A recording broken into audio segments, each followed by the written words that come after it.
So you're a day trader. Is that trading a zero-sum game? Is it a bit of a dog-eat-dog world? Absolutely, yeah. I mean, you're against algorithms, guys with, billion-pound accounts. It's just dog as it gets. I mean, if you don't like stress and risk, go and play golf, go and do something else. I mean, trading is about as difficult as it gets for a job, I would say. When you started trading, how good or bad was your performance? I was exceptional. Really? Absolutely exceptional for the first week. And then it was all downhill, to be honest.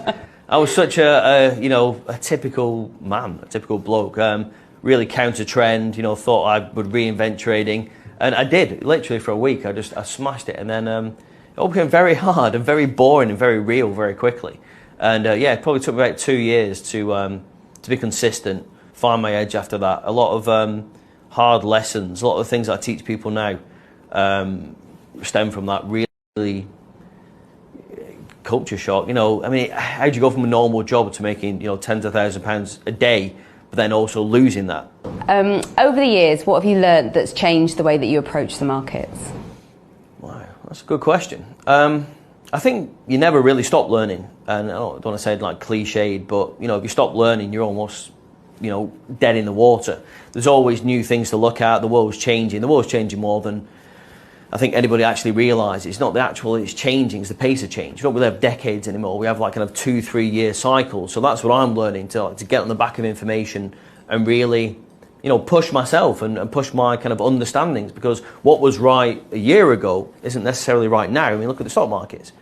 There's no reason the stock market should be this high. But if you're an intraday trader selling all the highs, you're dead, you're finished, you've been killed.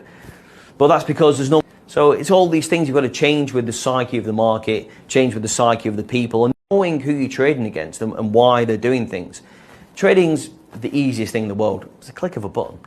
All that goes on in your mind, that's the difficult stuff, the really difficult stuff, understanding yourself.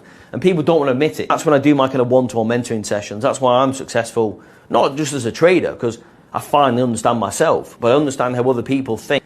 And I ask them the questions they don't want to ask themselves. A really interesting process. I've met some amazing people over the years. People that have been successful of their own right. But you come into the trading world, well, that's my domain. So it doesn't matter, if you're a millionaire businessman or, an oil tycoon, whatever, When you come to me, it's like, you're asking me questions, I'm asking you questions about trading in the moment. And as you say, a second can make all the difference. And making people realise how they do that and how they feel and how they connect with the markets, that's the real art of trading. It's not just understanding what a candlestick chart is. Anyone can do that. It's understanding how you make money, and that's